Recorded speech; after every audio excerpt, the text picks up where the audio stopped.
Hi everyone, it's Alex Sidorenko from Risk Academy, and this is my second live broadcast where I share lessons from a live of a chief risk officer and a practicing risk manager. I answer your questions and we just have a general conversation. Now, I promise to do this every week, but I've been traveling so much this week that I had to do this one on the weekend again on Saturday. So I apologize for that. I'll try and make it some sort of consistent time in the future. So today I wanted to talk about a few topics, and I think they're very interesting. I do encourage everyone to ask questions in the comments, because that way it will be interactive and it will be just much more fun. The first exciting thing that happened this week was a fact that just as any practicing risk manager, sooner or later you come against a challenge, a problem that you haven't dealt with before. For example, the company that I work for is contemplating a purchase of an asset. And this obviously has a lot of uncertainty associated with that. So the appropriate response from the business to the senior management is to create a model to forecast the demand, to forecast the number of assets required, to forecast the fluctuation of market prices for the product, to forecast the changes in pricing for the actual asset purchasing. Is it worth purchasing more now or a little bit now, more later, or maybe leasing or renting the whole thing in the first place? So all of those choices are highly uncertain and they depend on a lot of different assumptions. And that's where risk management really comes in. The finance department can build a forecasting model, but then the risk team is the one helping make sure that the assumptions that the finance team put in the calculation are actually realistic, as in if there's volatility, if there's uncertainty around those assumptions, that is reflected in the actual model. So just like many other risk managers, I was facing with the challenge, well, we have this problem. I personally haven't modeled it before. So I don't have a ready template where I can say, well, just plug in the numbers here, and this is the distribution you should use for this particular variable. I haven't had that answer. So I implored the power of Risk Awareness Week, and this is what I encourage everyone to do. I mean, this is the idea behind Risk Awareness Week 2019, and this is still the idea behind Risk Awareness Week 2020. And let me just no, I realized something. because I'm broadcasting from Russia, I cannot see LinkedIn comments because, surprise, surprise, just one of the the beauties of traveling to Russia from time to time, LinkedIn is blocked in the country, in the whole of country. So without VPN, I can't use it, and if I use VPN now, it will just create additional connection trouble. So sorry guys, I know you're watching. Do ask questions, and I'll have to respond to them after we finish this broadcast when I can connect to LinkedIn. I'm traveling back to Switzerland tonight, so I'll be able to respond, and I promise next broadcast I'll do from a location where I can actually see and talk to you.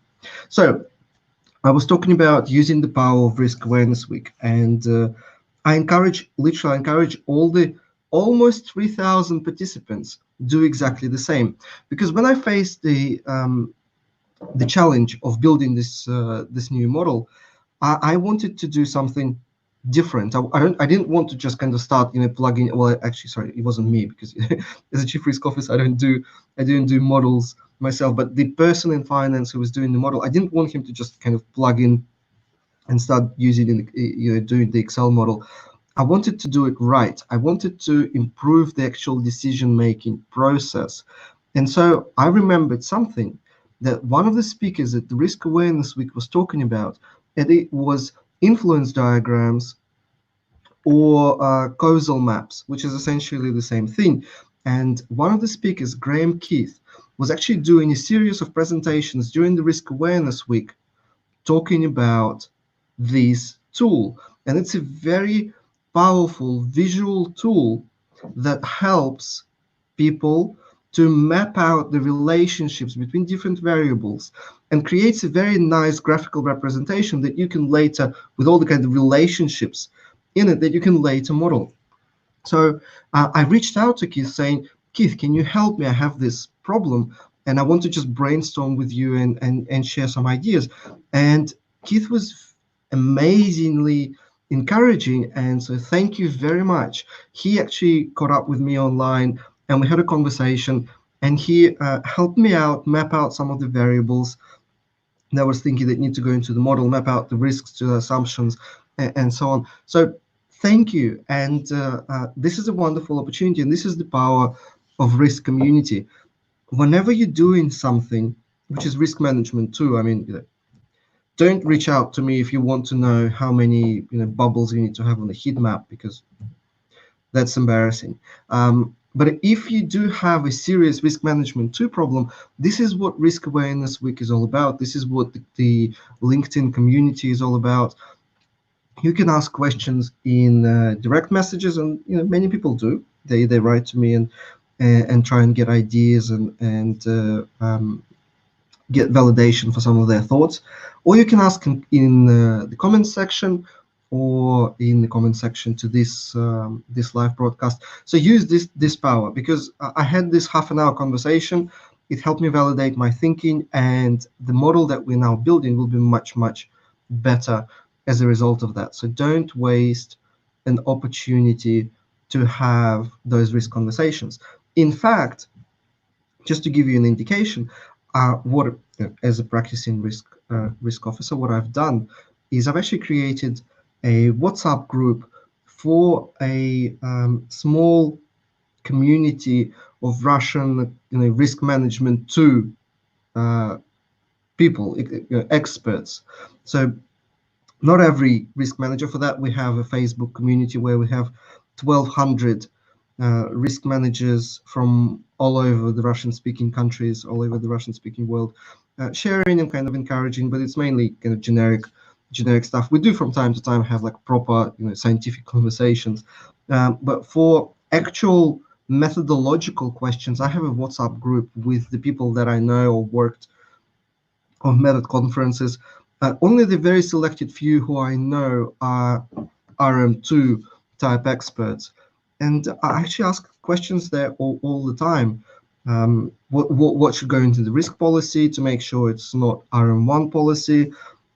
What methodology to use for foreign exchange risk modeling, and so on and so on. So I encourage, my key takeaway from this session today is use the amazing opportunities of risk communities, and I'm trying to create as many kind of platforms for you as possible. Risk Awareness Week is huge. I mean, you have access to all of the speakers. Ask them questions. If you think their presentation is valuable, if you think the tools that they're describing are powerful, just ask them to give you more insights, give you more context and more information. Don't let this opportunity let this opportunity go to waste, because I'm personally, and this is, you should lead by example. Well, I'm doing this every single time I have a challenge. For example, I had dozens of conversations with Sam Savage, trying to implement some of his ideas in the company where I work. I've had numerous conversations with Hans. This is, by the way, me and Hans talking together offline. This is how we created this amazing risk register template that actually plugs into any financial model in the company and changes the way assumptions are represented and changes the way risks are captured and allows you to run Monte Carlo simulations on the basis of that template. I mean, that's an amazing achievement by itself. And I've had numerous conversations with Keith and few other speakers from the Risk Awareness Week.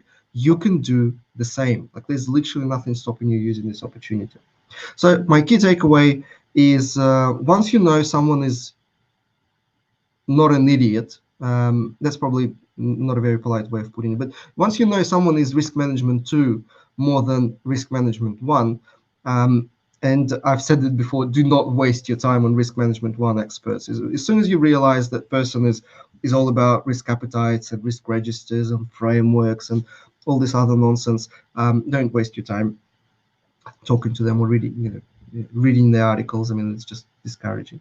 But once you find your community of risk management two people, just stick with them and ask them questions and make sure you actually validate the stuff that you do, which is a weird concept. People have this internal fear, I'm guessing, of asking for advice and sharing some of the approaches that they do. It's like they prefer to recreate the bicycle or recreate the wheel every time instead of just borrowing from existing practices. I mean, most of the things we're attempting to do have been attempted and done before, so there's absolutely no reason to do it afresh and start and create something. There are good methodologies out there. So my takeaway number one is use existing platforms for learning and sharing and validating what you do, because this is, I mean, I create those platforms, and maybe deep inside, one of the reasons I created Risk Awareness Week is that I can hang out and ask questions to all those amazing speakers. I mean, Risk Awareness Week had, if I'm not mistaken, 50 something workshops. I watched every single one of them, and I've learned a lot. I mean, this is sharing that with the community, but it's also a huge learning exercise for me. I hope it's as big of an learning exercise for you as well. So number one, create this little risk management 2 community, and it's really on you. I have for quick methodological issues, I have my WhatsApp group. I have a large Facebook group for generic sharing ideas and comments and vacancies, looking for jobs, finding jobs. I have this community, and I have my blog for if I want to share and write something. And I promise I'll write something new. You will notice the Risk Academy blog has went through a huge transformation recently, but I'll talk about it in the next broadcast, because I'm completely revamping the whole risk awareness blog. Sorry, not the Risk Awareness, Risk Academy blog. So that's the first thing. The second thing I wanted to talk about today was the general strategy of implementing risk management 2. And I think, to me, the strategy of implementing risk management 2 is really about two parallel streams of work, and they're both huge, and they're important, time-consuming, difficult, but so exciting and interesting and rewarding for the Chief Risk Officer to do. Stream number one is all about decision making. It's about integrating different risk analysis techniques into existing decisions. So if the company is making investment decisions, well, they should probably move away from the traditional sensitivity analysis that they do anyway, maybe move towards scenario analysis, which is basically exactly the same as sensitivity analysis, except instead of testing one risk at the time, you can actually test the relationship between different risks and what happens if different risks occur simultaneously, which is exactly what happens in real life. Or maybe even move towards Monte Carlo simulations, which is a slightly more advanced scenario analysis. Instead of running 3 or 5 scenarios, you can actually run 10,000 or 20,000 or 50,000 scenarios in the same amount of time, essentially. It requires a little bit more prep work, but after that, it's relatively simple. So that's an example of taking existing investment decisions and encouraging the owners of the business process and the business to start utilizing some of the better techniques to capture uncertainty. So your scenario analysis, for example, will provide you with 3 different NPVs for a particular project. Simulation would allow you to show 10,000 different NPVs and actually make more insightful conclusions about the attractiveness and the probability of success of that particular project. So that's one example. Strategy and KPIs and long-term targets. Traditionally, there are some scenarios ran on the strategic business model, and then a set of KPIs is developed. For example, our EBITDA target for 2022 or 25 or 27 would be X. And then normally they would go X plus minus 5%, plus minus 10% to give some sort of ranges. That's the traditional approach.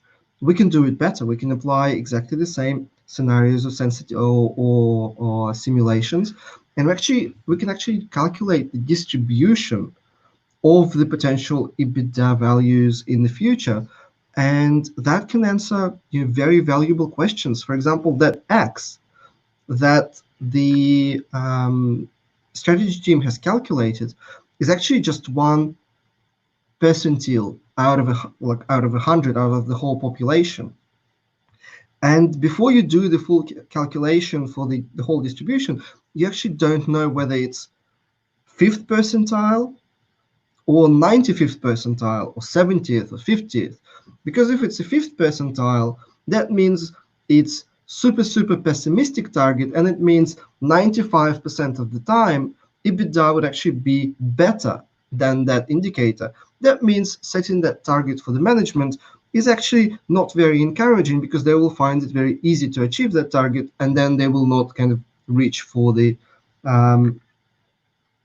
additional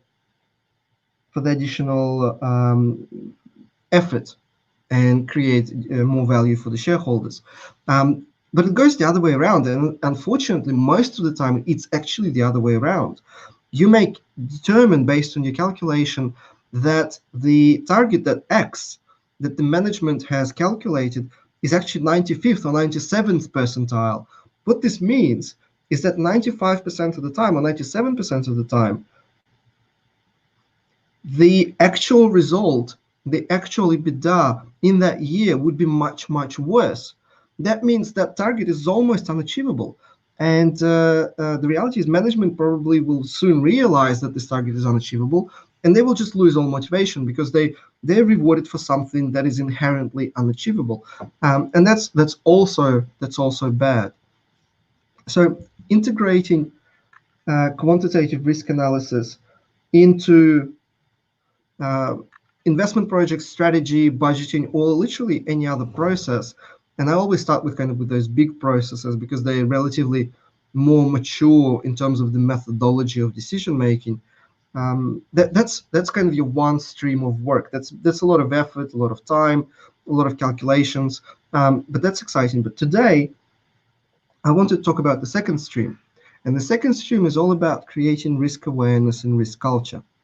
Now, risk awareness, and I personally believe it's equally as important as integration into decision making, because essentially the risk management team is quite small, whichever way you look at it, compared to the number of decisions happening in the actual organization. So it would be almost impossible for you as the risk manager, to be there, to see the people, see the decisions, be there in time to do the calculations, and to just drive the process. There are just too many decisions, too much uncertainty, too diverse. All those decisions are that you require different methodology for each of them. So at the end of the day, it's not really about making risk manager indispensable and making risk manager part of every single important decision. That's just too unrealistic. At the end of the day, it's about providing a set of tools, techniques, templates, and then teaching the people how to do it.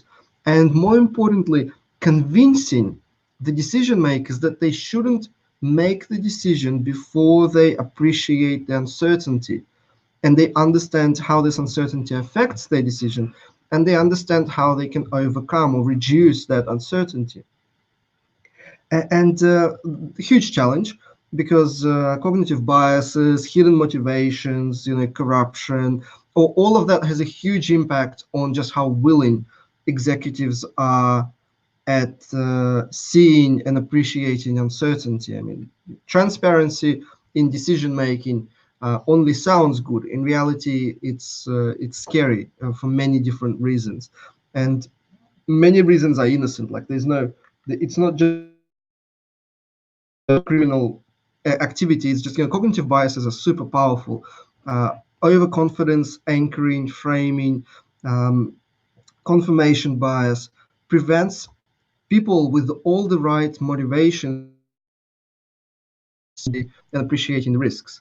And it's easier to reject, whatever the risk manager is bringing to the table than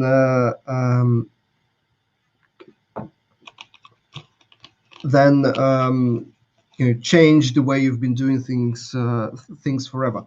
So culture, in my opinion, integrating, I should rather say, integrating risk management competencies, awareness, risk awareness into the existing corporate culture is hugely important. And I've just set an objective for one of my team members to create a risk culture, risk awareness strategy, and this is what we're planning to do. And I'm sure in the next few videos I'll try and share that with you.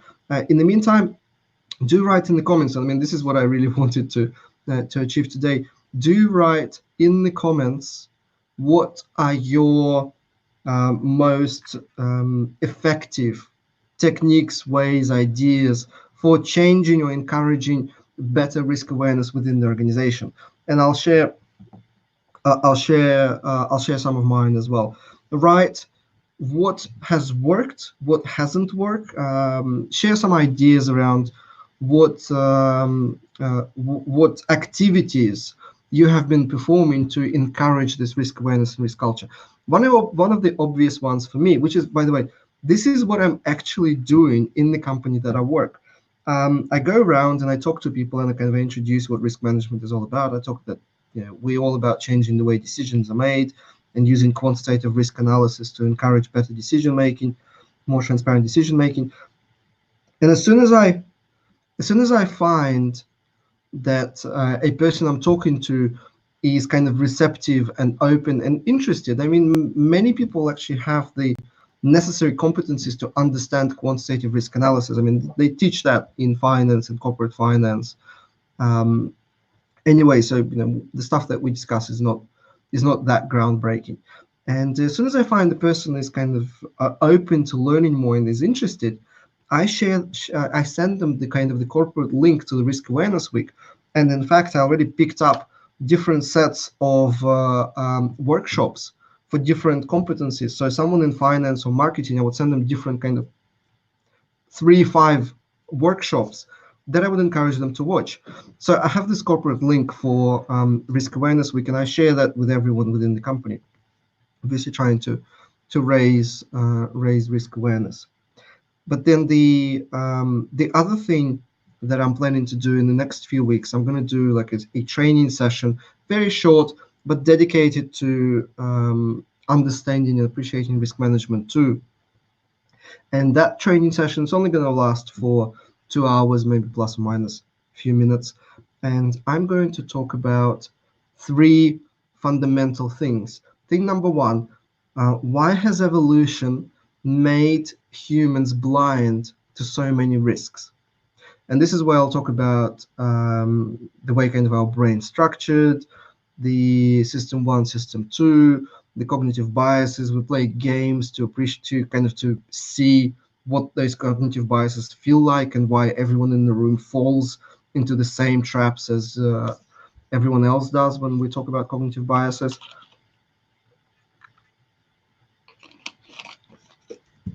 And question number 2 in the kind of this awareness session is, well, if evolution has made us blind to some of the risks, then maybe we can overcome that blindness by a methodology. Like if we can't do it ourselves, if we can't just rely on our intuition, then maybe we can apply the methodology that will allow us to see the risks. And the second point that I'm trying to make, well, actually, most of the methodologies that we use in business today kind of ignore risk, but mainly they even add more error to the decision-making process. So I talk about Jensen's inequality, I talk about flow of averages, which is the same thing, or flow of extremes. I talk about different examples of why using single point estimates in planning, forecasting, budgeting, investment decision making, why making static assumptions is actually adding much more error to the decision making process. And then number three, I talk about risk management tools and techniques. So I talk about very simple tools, starting from the very simple one. Whenever we just have to figure out how many choices we have, and what's the difference between those choices in terms of risk and reward, I talk about decision trees. And decision trees are very simple. You can draw them on a napkin. Um, it can be quantitative. You can apply Monte Carlo on top of a decision tree, or you can just literally draw it on a piece of paper. It's a very powerful tool to see that decisions are not binary. It's never just do it or do nothing. It's always about do different options. And that's the first one. And then the second one, once you kind of have your choices and you start building a model to quantify those choices, one of the most powerful tools, which I've borrowed from CIA, is called key assumptions check. It's extremely powerful, one of my favorite tools. It's again, you can do it on a piece of paper. You just list the assumptions out, and in fact, that's exactly what we've done in the template me and Hans Lisso have created. You list out all the assumptions and you start testing where the numbers come from. Do you believe the source? Are they reliable? And then instead of putting a single point assumption, you replace it with a minimum, maximum, and most likely. You put some sort of range, or depending on the distribution, you put mu and sigma. And that not only allows you to validate the assumptions, because most of the trouble with decision making is that somebody made an assumption somewhere that he forgot to tell everyone, and that assumption was completely flawed. It was false to begin with, or maybe it was correct at the time of the making, but it is false now. And people just don't see that, and so they continue making decisions based on all those flawed assumptions. And then that automatically leads, once you have the ranges for each of the assumptions, then there's nothing easier than just running a few scenarios or running a simulation, and seeing how those assumptions, how those risks affect the actual decision making. So that's essentially what I always talk about in the kind of the risk awareness sessions. In fact, I did one just yesterday, no, it was, sorry, 2 days before, for a group of very senior executives at one of the largest corporations in the country. It's always about, why has evolution made us blind? Well, why do we make it even worse with the techniques that we use for decision making that are outdated and flawed? And three, can risk management techniques make the situation a little bit better? Risk management is unlikely to solve all the problems in the world, but at least it can overcome those flow of averages troubles. So that's what I use for risk awareness.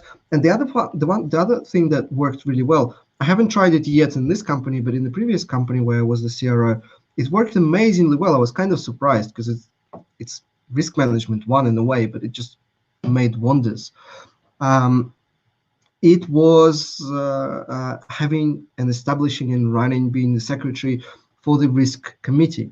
Having a committee where there's a representative group of people from the business and discussing methodologies, discussing concepts for integrating into decision making. It was weird. I mean, every single time I did most of the talking, like there wasn't any lively discussion per se. Like it wasn't necessarily a good feeling at the time. But then when I would meet the committee members afterwards, they showed surprisingly high level of awareness about risk. So maybe didn't have the kind of the first order of impact, but the second order of impact was huge, and it really helped spread the kind of the risk message. So